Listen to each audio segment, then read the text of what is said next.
Hey everyone, how's it going? Welcome to another Blender tutorial. So today I'm going to be sharing with you guys a technique I have for making any material a lot more realistic, especially if it's a material that has hard edges. It uses this really cool edge detect node I found on a really good YouTube video somewhere, and basically it lets you highlight the edges of any object that you're using in Blender and assign a separate texture to that edge, which allows you to add like wear and tear and stuff. And so I've used it in the render you see here. It was a really simple render, and I wanted to highlight what you see, these glossy edges here. I wanted to make them stand out, and so I just use this edge node detection to do it. And so today I'm going to take you through how to use it to create a really simple scene like this. It looks very over-the-top edge wear, but it kind of gets the idea across of how this node can be used. And so let's dive right into that. So this is the scene that I created to sort of demonstrate that edge detection, and this is what it looks like without the edge detection. So it actually, it looks okay. You can see the edges don't really stand out that much, and they look too seamless, like they connect way too continuously to the larger faces, and that can make it look a little bit unrealistic. But just by adding in our edge detection, we can immediately see that it brings a little bit more realism into it. It makes it look more interesting. There's more stuff for the eye to follow. It helps frame the composition better. So edge detection can add a ton of realism to your renders. And I'm going to show you how to use this kind of node in this tutorial. So let's get started. So you're going to want to open up a new Blender file. And here we go. Okay, and I'm just going to save it real quick. Alright, so as usual, delete everything, even though we're going to need the cube and the camera. And I'll just quickly enable my screen share keys so that you can see what I'm doing. Perfect. Okay, so first thing we're going to do is we're going to set up the scene. So we're going to add our cube back, and we're not going to do anything super complicated with the cube. Just make it fairly large by hitting S and then using your mouse to scale it up. And we're going to make it kind of long, so hit S and then X to scale it in the X direction. And now go into the modifier tab and just give it some bevel. So click on the bevel modifier, add like 5 segments, which you can see gives it this nice smooth bevel, and hit the space bar to open up the menu. Type smooth and give it smooth shading so that looks a little bit more continuous. And we're not going to do anything fancier to the cube. So let's add our camera in, and add the camera here, and then hit Alt Control 0 to bring it to our point of view. Alt Control number pad 0. Now we're going to give the camera a pretty short focal length, so give it something like 25 millimeters, and kind of zoom it into the side here. So just place it right over there, and you want it to kind of be taking up a lot of the cube to be taking up a lot of the view. So we're actually going to change the scale of this a little bit, so you can make this aspect ratio a little bit more closer to unity, so that it's not like cinematic. So we want it to be a little bit more square, and we're just going to maneuver the camera around, and you can change the size of the cube as well to try to get it so that it fills the view. So that I think looks okay. You can rotate the camera using R, and then picking a direction you want to rotate in by X, Y, or Z. So I'm going to rotate in the Z direction and just point it like right over here, and that looks fine. Now we're going to click on the cube, hit Tab to go into edit mode, and you'll see that there's this point back here. So now you're going to hit 0 to go back into the view from your camera, hit 0 on your number pad, and then we're in edit mode right now with that vertex selected, and just click on this proportional editing button right here. So that enables proportional editing, which will sort of bring the whole thing up with us. Actually, let's add some vertices first. So since proportional editing is not going to work very well without vertices, one easy way to add the vertices is just to apply the bevel modifier. So now we've got a couple vertices there. We can add some more loop cuts by, in edit mode still, hovering over the cube, hitting Control R, and hovering over the face we want to add the loop cut to. So that'd be this one, and then scrolling up a bunch of times. So now we've got a bunch of nice loop cuts. Let's do in the other direction as well. Control R. Scroll up to add more loop cuts, and now we've got a more complex mesh. So if we go back to 0 to look at it from this view and hit GZ, you can see now it's scaling up much more interestingly. So we want to scale it up so it kind of fills the camera view a little bit, and then we can pick a vertex closer to us and sort of do the same thing there, and just try to make it look something kind of interesting. We're not going for anything too fancy here. Yeah, all right, that looks cool. Okay, yeah, don't worry, we're not going for anything crazy. So we still want this to fill the camera view, so you can just tweak the aspect ratio and everything until it does so. So I think that looks fine. All right, so now we're going to make sure we're in the cycles editor. If you click on the right panel here under render properties and then click render engine cycles, if you have a GPU, switch to it. And now let's render it in the render view by hitting Z and then clicking rendered. So you can see that it's rendering the whole screen. We don't want that, so click on the output properties and just select render region. So now it only renders everything if we're outside of the camera view. And now we need to add some lighting. I'm just going to use a simple HDRI. You can use any HDRI you like just by going to polyhaven.com and then under assets, search for HDRI and then pick one you like. I'm going to be using a simple interior one. So if you just search for interior, you'll find lots of interior ones to use. Indoor, it's got plenty under the indoor category. So just pick any one you like. The lighting isn't super critical for this. And once you have your HDRI, if we go back to the oops, sorry, this is the wrong thing. There we go. Once you have you've picked an HDRI, go back to your world tab, add the environment texture by clicking on color and then adding environment texture. Click open to open up the HDRI, and just pick the HDRI you want.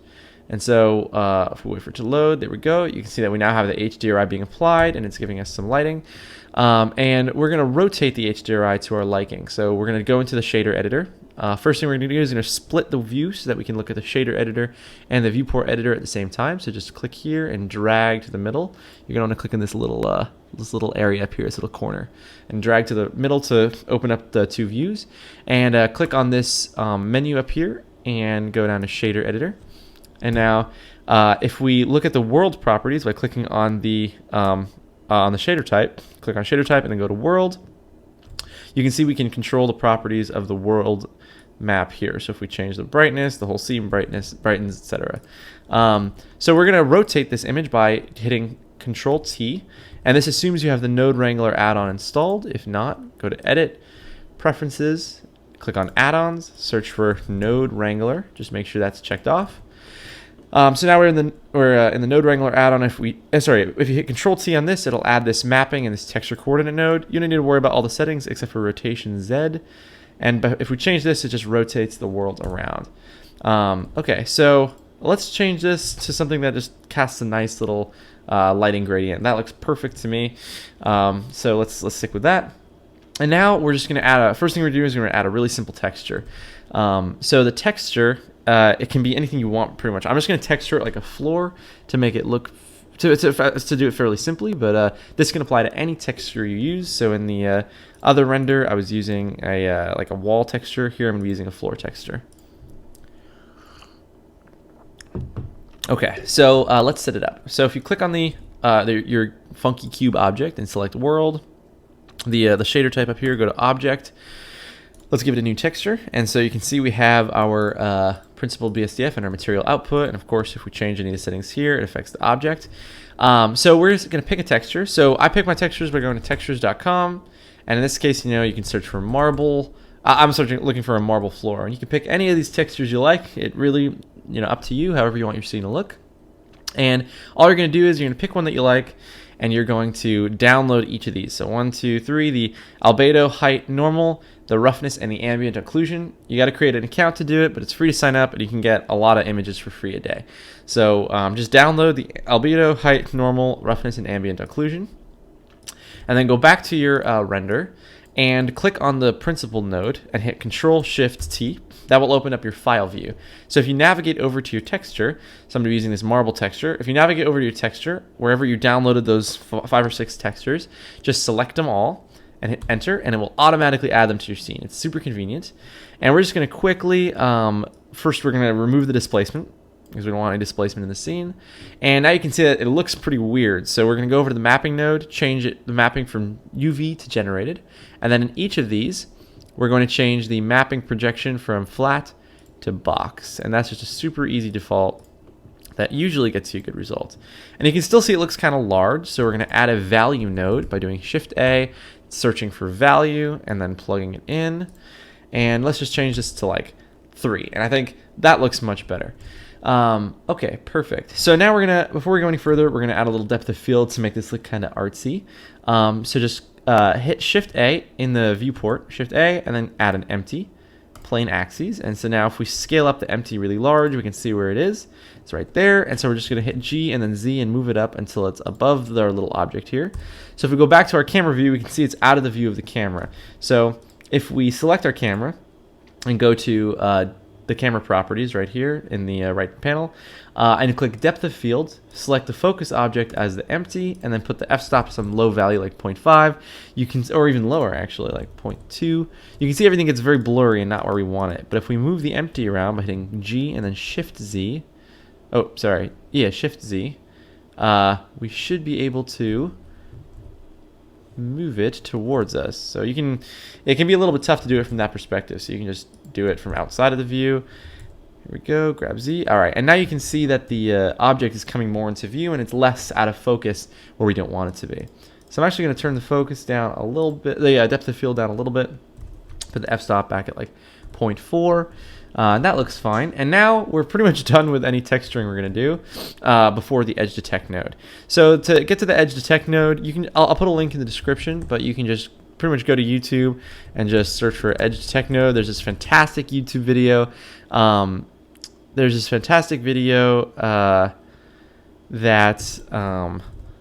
thought you could just search it, but I think there's a new edge detect node that I don't use.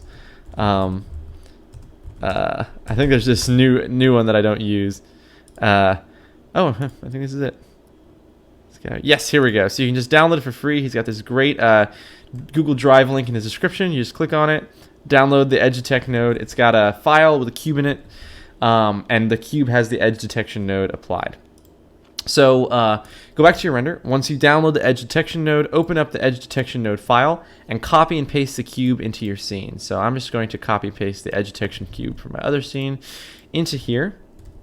And again, a huge shout out to our friend Wayward Art Company, who made this fantastic node. I use it in everything. It's seriously so helpful. Okay, so now we've got our edge detect node in the scene. And you can see if we click on the cube, it has this nice helpful node. And these settings are the ones we're going to play with to do the edge detection. So we're going to click on this node, copy it. Then we're going to go over here to back to our cube, so we can see our full cube texture here. And we're going to paste it into the node map with Control V. And then we're going to mix it with just any texture we want. So if we mix it with another principled BSDF, connect the two. So connect the BSDF output of the new one to the shader, and then use the edge detect node to connect to the factor. This will let us basically add our edge detection. So click on the edge detect node and hit Control Shift click. This shows us what the edge detect node is outputting. And you can see that if we increase the edge scale, we can see exactly where the edges are. And this is what makes this node so helpful, because it's effectively a mask that allows us to texture the edges differently from the rest of the scene. So we're going to turn up the edge scale to like something like 0.7 for this, and then add some scratches. So add a lot of scratches, and you can see they're showing up here as like these little imperfections. Increase the noise scale, increase the noise and increase the noise scale, basically until you get something where you're like, okay, I want the scratches to be there. So this is already looking great to me. So now we're going to go back to plugging our mixer shader into the material output, and you can see that, let's change our principled BSDF to something like blue. You can see where this shader is going to pop up. So it's really easy from here.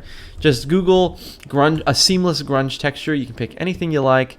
Literally any of these will work. Pick one you like, download it, and then hit click on this principled BSDF back in your Blender file. Hit Control T, and this will allow you to apply an image texture to this node editor.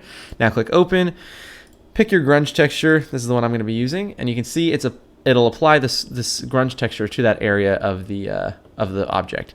So we're gonna have to make a quick couple tweaks. So just change the texture coordinate on the mapping node from UV to generated. Change it to box, and you can change the size of it as well by adding a value node and just giving it like a 3x scale factor, and you can see it popping up there. And so it's added all these scratches, which is nice. But we want to do a little bit more than that. So by the way, if you just play with these settings, you can see you can see the scratches sort of come in and out of view. We can, make the scratches more reflective, which makes them show up more. Change their roughness value, so we can add a shininess to the edge. There's so much stuff you can do with this kind of workflow. So I'm just going to mix it with another color, and you can do all sorts of stuff. You want your scratches to be like kind of bluish. Like there's so many things you can do with this node in this workflow. So I highly suggest you experiment with the way you want to do this. But basically, you can create anything you want, and it instantly adds a ton of realism to your textures, which in the end benefits your scene. So yeah, that's pretty much it. We can render this just by going rendering it real quick, F12, waiting for it to set up a couple samples. It's set to go to 4096, but we don't need to let it go all the way. Once it looks good enough, you can just kill the render. I'm gonna wait for it to get 128 samples. There we go. You can just kill the render, go to your compositor, and just add some glare. Oh, you can hit Control-Shift-Click on this to connect to the viewer node. Just add some glare. Change it to fog glow. And I put a low threshold, and you're done. So this is a workflow I use all the time. I find it super helpful. And the Edge node is free, which is amazing. So that's always super helpful. And this will add a ton of realism to your renders. So thank you so much for watching. This is a really quick one, but it's just a simple little trick I use in my renders. Let me know if you'd like a more detailed, in-depth tutorial on something like this. And let me know if you have any feedback or questions or suggestions in the comments below. And thanks so much, and have a great day.